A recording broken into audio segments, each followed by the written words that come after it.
오늘 말씀은 우리가 1절부터 16절까지 다 읽었지만 이제 그게 사무엘하 1장에 보면 사울이 죽은 뒤에 다윗이 아말렉을 치고 시글락으로 돌아와서 이틀을 지냈다 그랬습니다. 사울 왕이 이 블레셋과의 전투에서 전쟁을 하고 있는 동안에 이제 다윗도 블레셋의 망명한 사람으로서 그 블레셋 왕 아기스의 경호대장이 되어서 이스라엘과 전쟁을 해야 되는 마당이 있었는데 이제 블레셋의 장교들이 다윗이 우리와 함께 가다가 막상 전쟁터에 나가서 이스라엘과 한패거리가 되어서 우리를 공격하면 어떡하려고 그럽니까? 다윗이 전쟁터에 나가면 우리는 갈 수 없습니다. 블레셋 장교들이 그러는 바람에 블레셋 왕이 할 수 없어 다윗을 다시 돌아가라 그랬어요. 예사할 길을 걸어서 부하들과 원래 있던 시글락으로 돌아와 보니까 시글락이 아말렉의 공격을 받아서 다 불타 없어지고 모든 짐승과 가족들이 다 사로잡혀간 거예요. 그래서 다윗이 너무 공경에 처해서 하나님께 기도하잖아요. 어떻게 해야 됩니까, 주님? 제가 아말렉을 따라가면 죽여가면 따라잡을 수 있을까요? 하나님께서 그렇게 해라. 그래서 다윗이 군인들과 함께 추격을 했습니다. 그 중에 200명은 힘이 들어서 못 가겠다. 못 가겠는 사람은 그냥 두고 나머지 가서 아말렉을 다 진멸하고 사로잡힌 사람 한 사람도 죽지 않고 다 데리고 소떼, 양떼 더해서 아말렉이 가지고 있던 모든 전리품들을 다 가지고 왔습니다. 시글락에 돌아와서 불탄 마을을 회복하고 이제 이틀을 지내고 있습니다. 여러분 같으면 여러분이 다윗이라면 가장 마음 쓰이는 것이 무엇일까요? 무엇이 가장 걱정이 될까요? 그것은 바로 블레셋과 격렬한 전투가 있었고 이스라엘이 크게 패했다는 소식을 들었는데 과연 나의 왕 사울 왕, 나와 언약을 맺은 내 언약의 형 요나단, 그 왕자들 과연 어떻게 됐을까? 과연 살아있을까? 아니면 죽었을까? 걱정이 되고 일이 손에 잡히지 않은 겁니다. 그런데 사흘째 되던 날에 한 아말렉 젊은이가 옷이 다 찢어지고 머리에 흙을 뒤집어 쓰고 다윗에게 찾아와서 다윗 앞에 땅에 엎드려서 절을 하는 겁니다. 150km 그 길보아 산에서부터 시글락까지 길보아 전투, 길보아 전장에서부터 시글락까지 약 150km입니다. 그래서 꼬박 이틀을 와도 다 못 오는 거리를 이 젊은이가 온 겁니다. 다윗이 네가 지금 어디서 오느냐 물었어요. 그러니까 이 청년이 저는 우리 부모님이 아말렉 사람들이지만 이스라엘로 귀화해서 같이 전쟁터에 나갔다가 이스라엘 진에서 겨우 가까스로 살아서 빠져나왔습니다. 다윗이 급했습니다. 다 같이 묻는 거예요. 그 전쟁터에서 무슨 일이 있었느냐? 빨리 말해라. 네, 우리 군인들이 블레셋을 맞아서 싸우다가 패하는 바람에 다 뿔뿔이 흩어지고 길보아 산으로 올라가고 쓰러지기도 하고 죽기도 하고. 그래, 우리 왕은 어떻게 됐느냐? 왕자들은 어떻게 됐느냐? 네, 임금님. 제가 산으로 올라가는데 앞에서 어떤 분이 돌아보면서 저를 부르기에 보니 왕이었습니다. 사울왕께서 저를 보자 빨리 와서 나를 죽여라. 지금 내가 고통이 너무 심해서 지금 죽어가고 있는데 고통이 너무 심하니까 나를 빨리 죽게 해라. 제가 봐도 우리 왕이 도저히 살 수가 없는 것 같아서 제가 왕의 명령대로 행하고 그 머리에서 왕관과 팔에서 팔찌를 빼어서 이렇게 달려왔습니다. 이 소식을 들은 다윗이 어떻게 했습니까?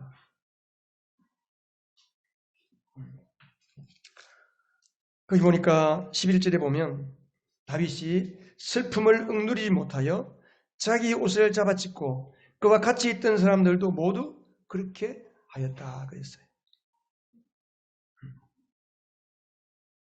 그 왕과 그리고 이스라엘 백성들 무엇보다 왕자들이 죽은 것에 대해서 슬퍼하면서 그들이 하루 종일 금식했습니다. 그러면서 다윗이 그 젊은이에게 묻는 거예요.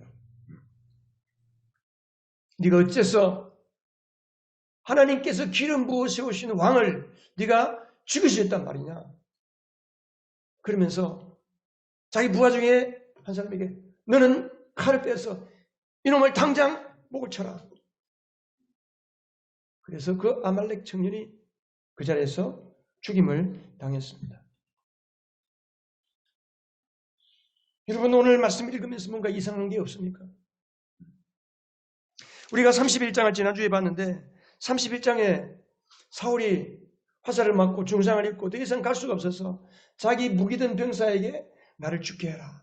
내가 저 할례받지 못한 자들에게 능욕을 당해 죽을까 두렵다.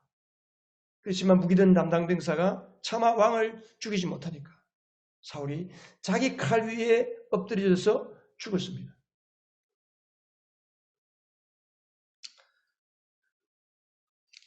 그런데 이 아말렉 청년이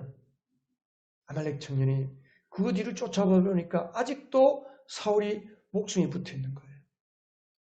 다 죽어가는데도 고통이 너무 심하니까 왕의 명령대로 사울을 죽이고 그 왕관과 팔찌를 뽑아온 겁니다.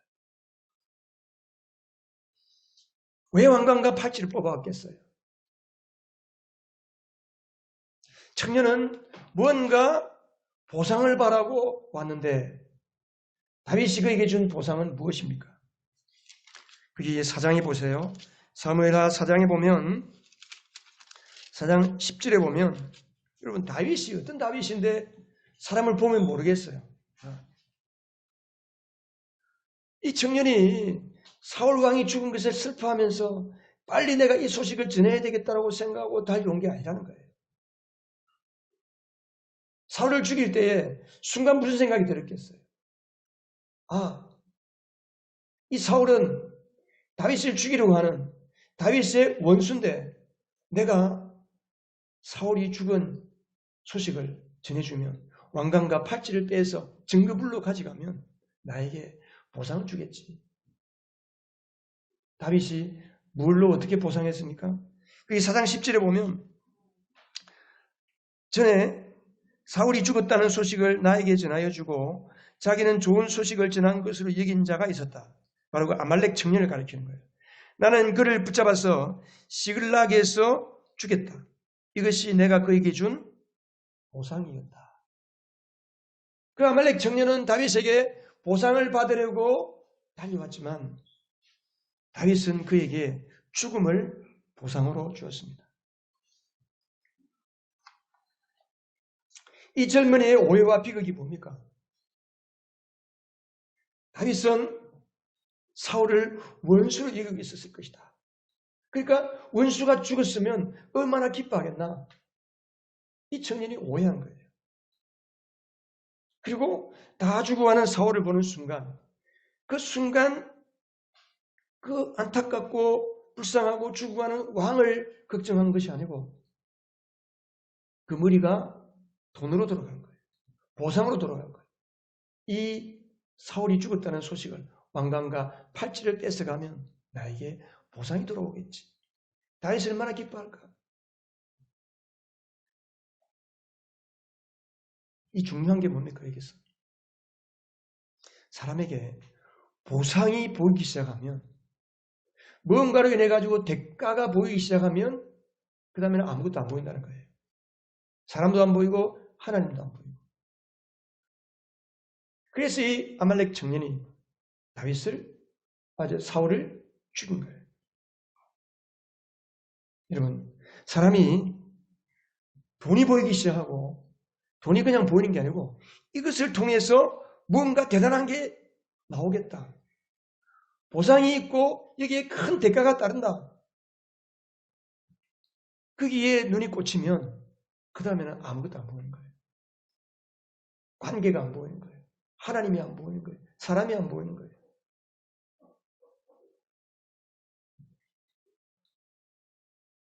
여러분, 이 세상은 철저하게 보상을 바라고 대가를 바라는 방식으로 살아가는 것이 이 세상의 존재 방식입니다. 공산주의 유물론이 뭐예요?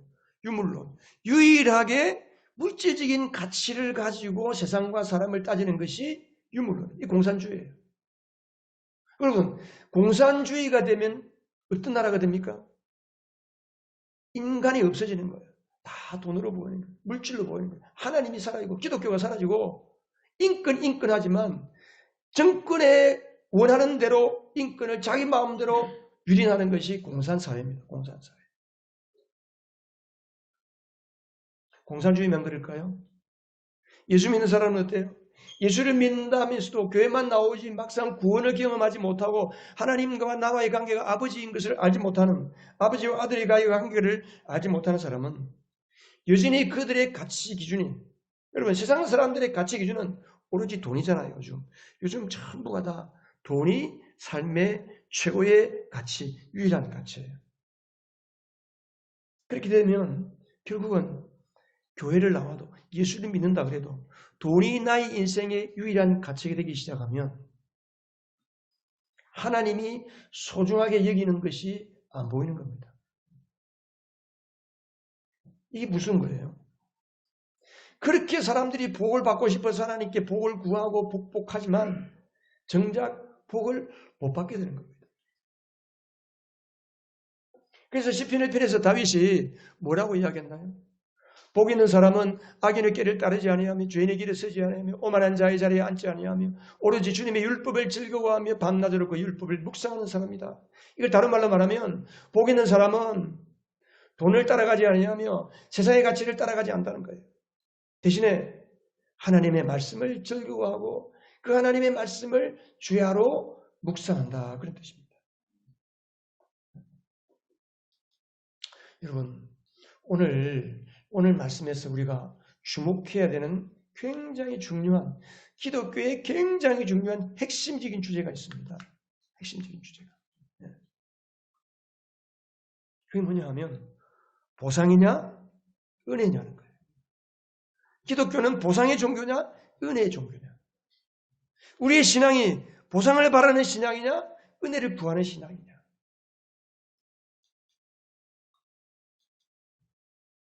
우리가 가장 경계해야 할 신앙은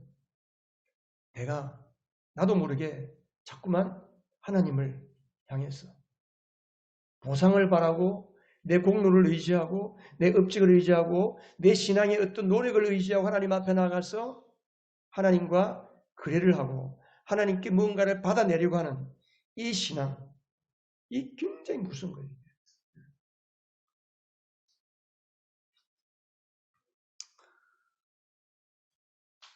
이걸 가리켜 기복주의. 기복주의는 여러분 하나님과 거래하는 거예요. 하나님, 제가 40일 작전 기도할 테니까 이 기도 응답해 주세요. 하나님, 제가 이렇게 열심히 헌신하고 충성하는데 왜 나에게는 복을 주지 않습니까?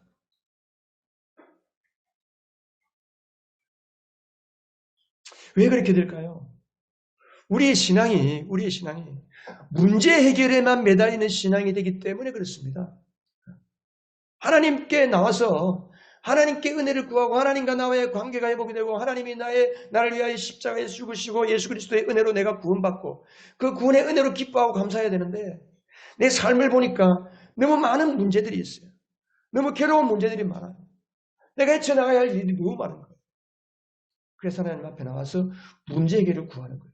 기적을 구하는 거예요.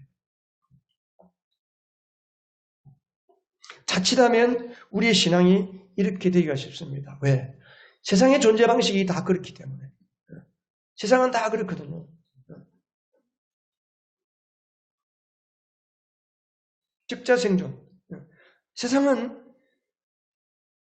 있는 사람이, 권력 있는 사람이, 잘하는 사람이, 못하는 사람보다 위에 올라가기 때문에. 그래서 내가 열심히 노력하고 죽기 살기로 공부해서 좋은 대학 들어가고 좋은 직장 구하고 좋은 데 취직하고 돈 많이 벌면 내가 성공한다. 내 인생의 문제가 해결된다. 하나님을 믿어도 그렇게 믿는 거예요. 예수님 당시에 그 많은 사람들이 예수님께 왜 그렇게 많이 몰려왔을까요? 대부분의 사람들은 다 문제 해결을 위해서 오는 거예요. 문제 해결. 선생님, 제 아들이 병이 들었습니다. 제 딸이 귀신에 들렸습니다. 여러분 성경을 복음서 한번 읽어보세요. 예수님께 나오는 모든 사람들이 전부가 다 자기 문제 해결을 위해서 예수님께 나오는 거예요. 물론 그것이 잘못됐다고 말할 수 없어요. 왜? 우리의 신앙이, 우리가 신앙을 가질 때는 그런 것들로 인해서 신앙을 가질 수 있기 때문에 내가 문제를 만나고 어려운 문제를 만나고 정말 고통스럽고 내 힘으로 해결할 수 없는 환난과 역경을 만날 때에 사람들은 하나님을 찾게 됩니다. 그런데 그것이 하나님을 찾는 동기는 될 수 있을지언정 그것이 우리의 신앙의 목적이 되고 신앙의 방식이 되면 곤란하다는 것입니다.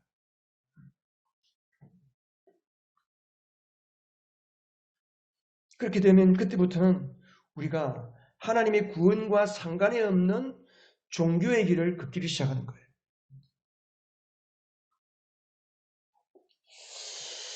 우리가 잘 아는 대로 오병이어의 기적.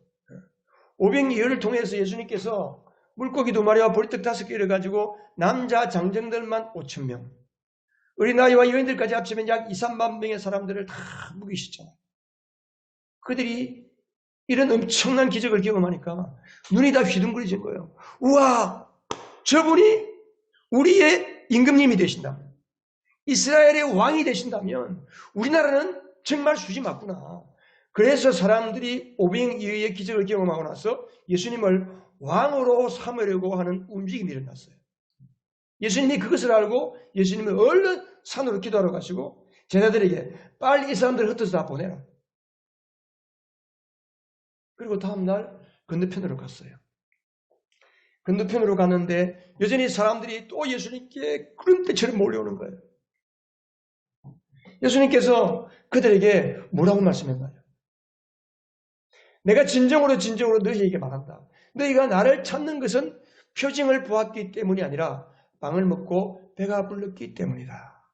이게 표징이라고 하는 것은 기적을 말하는 것이 아니고 사인, 내가 하나님의 아들이다. 내가 메시아다. 그것을 나타내는 사인이라는 거예요. 그러니까 하나님께서 우리에게 문제를 해결해 주시고 기도하면 응답을 주시고 우리에게 기적을 베풀으시는 이유가 뭐냐 하면 내가 하나님이다. 내가 네 인생을 책임진다. 네 인생을 나에게 맡겨라. 네가 나에게 마음을 열고 나를 의지해라.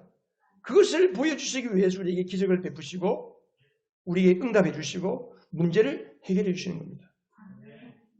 그런데 사람들이 거기에 맛이 들기 시작하면 자꾸 그런 쪽으로만 가는 거예요. 그것을 가리켜서 종교라는 거예요. 종교. 여러분 종교는 내가 원하는 복을 받기 위해서 내가 적당하게 노력하고 공력을 쌓고 뭔가 업적을 쌓아서 그 대가를 바라는 것. 이게 바로 종교입니다. 종교. 이 세상의 모든 종교는 다 그거예요. 근데 기독교는 그렇지 않습니다. 여러분 부모가 자식에게 혹은 자식이 부모에게 대가를 바라고 내가 부모를 위해서 부모를 기쁘시게 하면 우리 부모로부터 집 한 채 물려받겠지. 우리 아버지 어머니 가지고 있는 모든 재산 나에게 물려주시겠지. 물론 그럴 수 있어요. 그런데 그렇게 해가지고 재산을 물려받은 자식들 어때요? 정상이 아닙니다. 여러분. 부모와 자식과의 관계는 대가를 바라는 관계가 아닙니다. 그냥 은혜예요. 은혜예요. 부모는 자식에게 그냥 주는 거예요. 그냥. 특별히 어머니의 사랑은 목숨까지도 내어주는 하나님의 사랑을 가장 많이 닮은 사랑이 바로 어머니의 사랑이잖아요. 그래서 기독교의 신앙은 십자가의 공로를 의지하고 하나님께 나아가는 것입니다. 우리 같이 한번 읽어보십시다. 시작. 기독교의 신앙의 핵심은 십자가 공로 은혜를 의지하고 하나님께 나아가는 것이다. 기독교는 성경이 말하는 믿음은 하나님의 은혜, 십자가의 공로를 의지하고 하나님 앞에 나아가는 것입니다. 그 하나님의 은혜 안에, 하나님의 사랑 안에 사람들이 바라는 모든 복이 다 있는 거예요. 그래서 우리가 은혜를 의지해야 은혜를 입습니다. 이 청년이 모든 거 다 지키고 이 안타까운 소식을 빨리 다윗에게 알려야 되겠다. 이스라엘이 이러다가는 다 망하겠다. 내가 빨리 쫓아가야지. 그래서 다윗에게 왔다면 다윗이 그렇게 하지 않았을 거예요. 그런데 그 청년의 손에는 왕의 왕관과 팔찌가 들려있고 딜을 하는 거예요. 다윗에게 와가지고. 말은 하지 않았지만 거래를 하는 거예요. 내가 이렇게 좋은 소식을 가지고 왔으니 다윗은 당신은 나에게 보상을 주시오. 다윗이 그걸 본 거예요. 그래서 그걸 죽은 거예요. 그러면서 뭐라고 주겠어요? 네가 지금 죽는 것은 하나님께서 기름 부어 세우신 종을 네 손으로 죽였기 때문이다. 그런 거예요. 여러분, 뭘 이야기하는 거예요? 보상이 눈에 보이고 돈이 눈에 보이고 내가 무언가를 통해서 무언가를 받기를 원하는 그런 것에 우리 눈이 꽂히기 시작하면 내가 보호하고 사랑해야 될 사람도 다 사라져버리는 그런 사람조차도 죽일 수밖에 없는 그런 비인간적인 사람이 된다는 이야기예요. 오늘날 우리 사회가 가정이 깨어지고 사회가 어려워지는 이유가 무엇입니까? 돈이 주는 그 유혹 때문에 그것 때문에 사람들이 눈이 다 뒤집혔어. 사람다움이 다 상실이 되는 거예요. 인간다움이 없어지는 거예요. 부모와 자식 간에 사랑이 없어지고 형제자매들끼리 인간다움이 없어지니까 돈의 눈이 뭐니까? 돈의 눈이 뭐니까? 우리는 보상을 바라는 게 신앙이 아닙니다. 은혜를 의지하면 은혜를 입습니다. 은혜를 의지하면 은혜를 입습니다. 자, 한번 밑에 있는 줄 한번 같이 읽어보겠습니다. 은혜를 의지해야 은혜를 입는다. 은혜를 의지해 은혜를 입습니다. 아까 우리 불렀던 찬양처럼 자격 없는 내 힘이 아닌 오직 예수님의 보혈로 자격 없는 내 힘이 아닌 오직 예수님의 은혜로만 내가 하나님 앞에 나아갈 수 있는 것입니다. 여러분, 구약의 이스라엘이 왜 멸망했습니까? 이스라엘이 이집트 땅에서 나와가지고 하나님께서 그렇게 많은 은혜를 주셨잖아요. 매일처럼 하늘에서 만나를 내려주시고 그들이 수고도 하지 아니하고 일도 하지 않았는데도 불구하고 매일 하늘에서 양식을 내려서 그들에게 먹여주셨어요. 이게 하나님의 은혜입니다.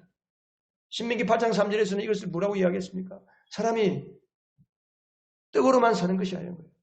하늘에서부터 내리는 하나님의 말씀으로 사는 것을 알게 하기 위해서 하나님께서 이스라엘 백성들을 하늘의 만나를 내려서 먹여주셨다는 거예요. 하나님의 말씀을 통해 은혜를 받아야만 사람은 사람답게 살 수 있고 하나님을 하나님답게 섬길 수 있는 사람이 되는 것이기 때문에 그렇습니다. 그런데 이스라엘 백성들이 가나안 땅에 들어와서 막상 젖과 꿀이 흐르는 그 풍요한 가나안 땅에 들어와 보니까 너무 먹을 게 많은 거예요. 농사물이 잘 되는 거예요. 그러니까 먹고 사는 것에만 눈이 꽂혀서 하나님 다 잊어버리고 바알과 아세라를 쫓아가고 풍요의 신, 그 가나안 문화, 가나안 종교인 바알과 아세라를 쫓아가면서 이 땅에 비를 내리고 농사를 잘 짓게 하는 신은 바알과 아세라다. 그래서 여호와 하나님을 바알과 아세라로 착각하고 심지어 나중에 성전에다가 온갖 더러운 우상들, 온갖 지저분한 것들을 다 만들어 놓고 그렇게 하나님을 섬기다가 하나님이 참다가 못해서 그 성전을 멸하시고 이스라엘을 다 나라를 멸망시키잖아요. 아시리아에게 바빌론에게 다 포로로 끌려가게 하고 나라를 망하게 하는 거죠.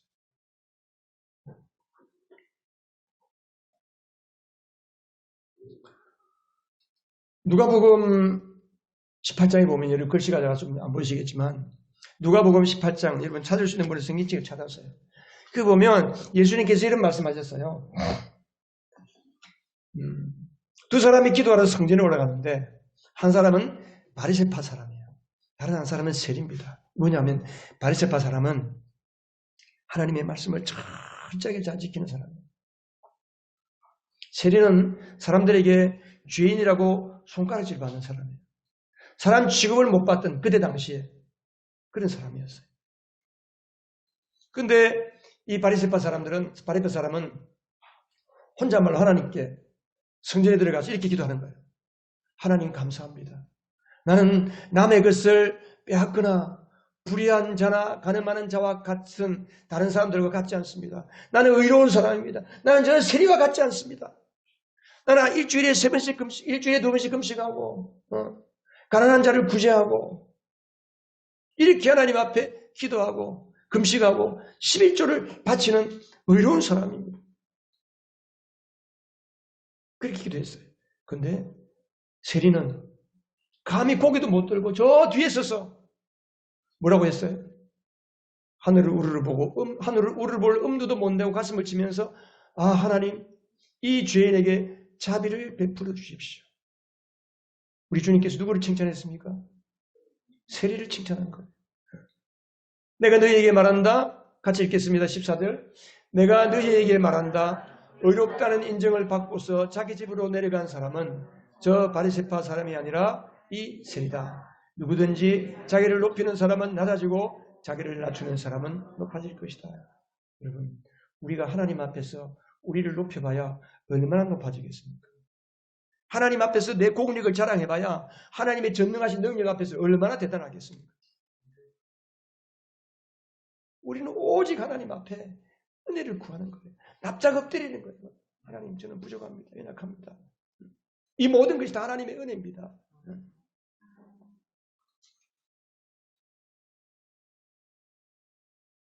이 사람들이 어디에 목을 메고 삽니까 요새? 어디에 목마름이 있습니까? 여러분은 어디에 목마름이 있습니까? 이 세상에 현실적인 삶의 문제에 목이 말라 있지 않나요? 돈에 목이 말라 있고 문제 해결에 목이 말라 있고 내 자식이 잘 되는데 목이 말라 있고 그 목마름을 가지고 하나님 앞에 나와서 막 기도하고 때를 쓰고 간구하고 그렇게 하지 않나요? 물론 기도해야 되죠. 그것들이 다 기도의 재료입니다. 근데 우리는 그 기도를 하면서 그냥 그것만 구하면 안 되는 거예요.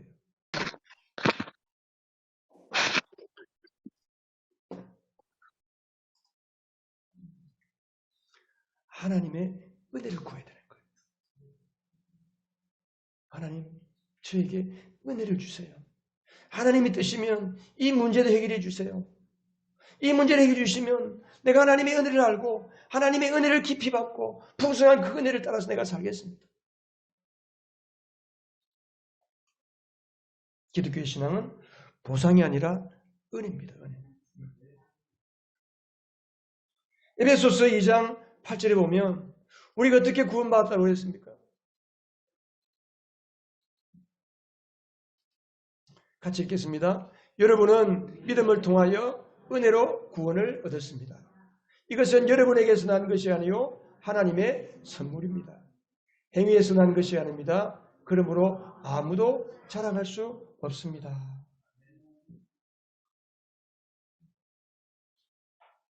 우리는 은혜를 입어서 구원을 받은 거예요. 그 은혜가 뭡니까? 십자가의 은혜, 십자가의 은혜.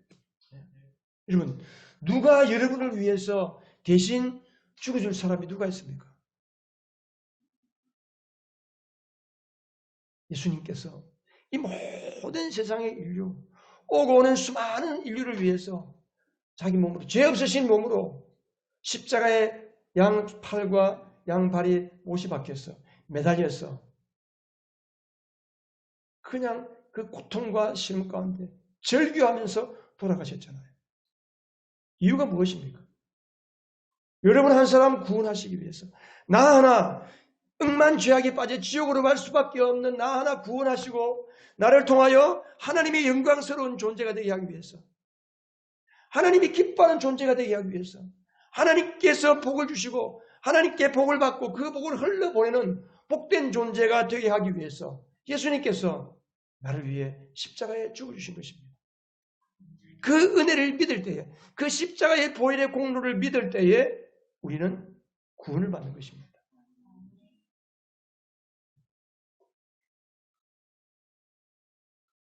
우리가 마가복음 7장 7장을 또 가보면 마가복음 7장 예수님께서 이 은혜를 구하는 표현을 아주 이렇게 적나라하게 말씀하신 부분이 있는데, 마가복음 7장 24절부터 보면 예수님께서 두로 지역이라는 곳으로 가셨어요. 어느 집에 들어갔는데 악한 귀신 들린 딸을 둔 수로보니게, 우리 세번역에서는 시로 페니키아 출생, 이 시로 페니키아 출생인 한 여인이 귀신 들린 자기 딸을 고쳐달라고 예수님께 찾아온 거예요. 26절에 보면 자기 딸에게서 귀신을 쫓아내달라고 예수께 간청하였다. 간절히 청원하고 부탁한 겁니다. 근데 예수님께서 뭐라고 말씀하셨어요? 27절, 예수께서 그의 여자에게 말씀하셨다. 자녀들을 먼저 배불리 먹여야 한다. 자녀들이 먹을 빵을 집어서 개들에게 던져주는 것은 옳지 않다. 예수님께서 평상시와 다르게 이상한 말씀하시는 거예요. 여인을 무슨 취급하는 거예요 지금? 개 취급을 하는 개 취급. 여러분, 당시에 이스라엘 사회에서는 개는 엄청난 욕입니다. 지금 우리나라에도 지금 개라고 이야기하면 욕이지만 이 유대 사회에서는 가장 들을 수 없는 상스러운 욕이 개예요, 개. 근데 그 여인을 개를 취급하는 거예요. 내가 자녀들에게 줄 빵을 어떻게 개에게 줄 수 있느냐? 여인을 향해서 그런 거예요. 근데 여인이 또 더 대단해. 여인이 또 뭐라고 그랬어요, 예수님한테? 주님, 그러나 상 아래에 있는 개들도 자녀들이 흘리는 부스러기를 얻어먹습니다. 이 여인이 뭔 이야기예요, 지금? 나는 개라도 좋으니, 개라는 말을 들어도 좋으니 내 딸을 좀 고쳐달라는 거예요. 개들도 그 자녀들이 먹다가 떨어지는 부스러기를 상 밑에서 주워 먹지 않습니까? 나는 지금 예수님께서 유대인들의 이스라엘 사람들에게 던져주신 그 부스러기라도 좋으니 그거라도 좀 주세요. 그거라도 먹으면, 그거라도 얻으면, 그 은혜라도 받으면 내 딸이 낫겠습니다. 그런 뜻이에요. 철저하게 엎드리고 철저하게 하나님의 은혜를 구하는 사람이에요. 그래서 29절, 그래서 예수께서 그 여자에게 말씀하셨다. 네가 그렇게 말하니 돌아가거라. 귀신이 내 딸에게서 나갔다. 예수님께서 그 여인을 칭찬한 거예요. 여러분, 이게 바로 은혜를 구하는 태도입니다. 은혜를 구하는 태도.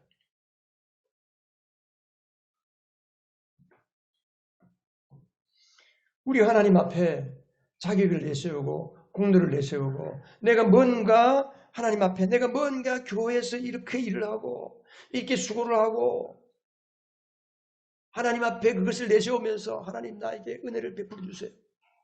하나님 얼마나 가소롭게 생각하겠어요.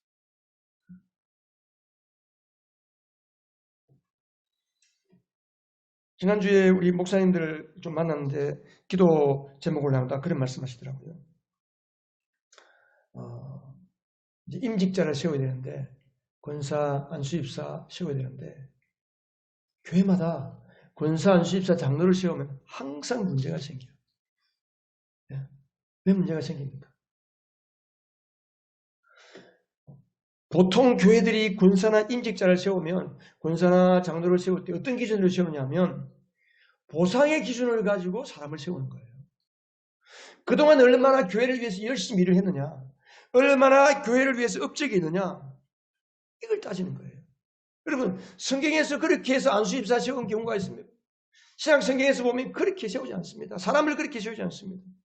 디모데전서에도 보면 사람을 그렇게 세우지 않습니다. 지혜와 성령이 충만한 사람, 영혼을 사랑하고 복음을 전하는 사람. 그러니까 여러분, 즉 장로가 될 만한 사람, 안수입사가 될 만한 사람, 권사가 될 만한 사람은 자연스럽게 우리 공동체 안에서 드러나는 거예요. 영혼을 사랑하고 전도하고 주님께 충성하고. 그러니까 보상의 대가를 바라는 어떤 그런 대가의 이 관점에서 사람을 세우다 보니까 문제가 생기는 거예요. 나는 왜 안 되는데? 이렇게 되는 거예요. 그러니까 싸움이 나는 거예요. 뭐 조그마한 뭐 권사 집사 이 문제 아니에요. 뭐 하나 조그마한 하나 타이틀을 가지고 누군가를 세워도 마찬가지예요. 왜 나는 안 되고 저 사람이 됐냐? 이게 문제가 시끄러지는 거예요. 아무것도 아닌 걸 가지고.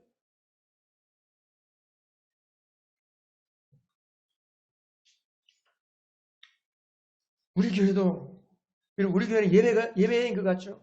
우리 교회는 안 그런 것 같죠? 어때요, 여러분?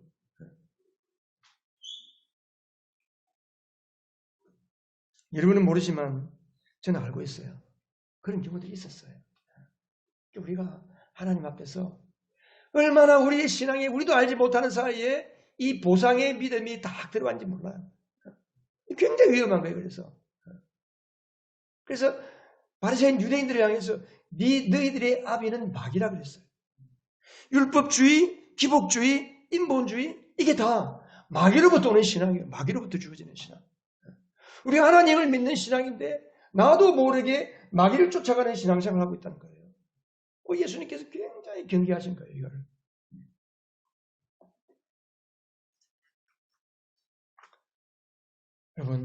여러분은 지금 어떤 길을 걷고 계십니까? 죽음의 길을 걷고 계십니까? 생명의 길을 걷고 계십니까? 만일 여러분의 신앙이 여러분이 생각할 때 나는 보상을 바라고 문제 해결에 매달리는 신앙인 것 같구나 라고 생각이 된다면 어떻게 해야 될까요? 하나님 앞에 십자가의 은혜를 깊이 묵상하시고 하나님 저에게 그 십자가의 은혜가 무엇인지 깨달아지게 해주세요. 하나님의 은혜가 무엇인지 보여주세요. 내가 믿어지게 해주세요. 그 은혜 앞에 처절하게 통곡하고 그 은혜 앞에 감격하고 그 은혜 앞에 나를 완전히 깨어 부술 수 있는 그 은혜를 나에게 베풀어 주달라고 우리가 그렇게 하나님 앞에 나가야 됩니다.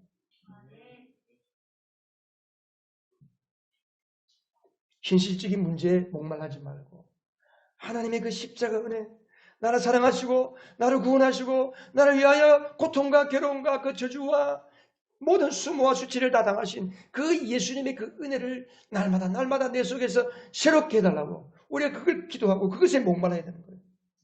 만일 우리의 신앙이 여전히 은혜를 바라고 하나님 은혜를 의지하는 신앙이라고 하고 있다면 우리는 또 어떻게 해야 될까요?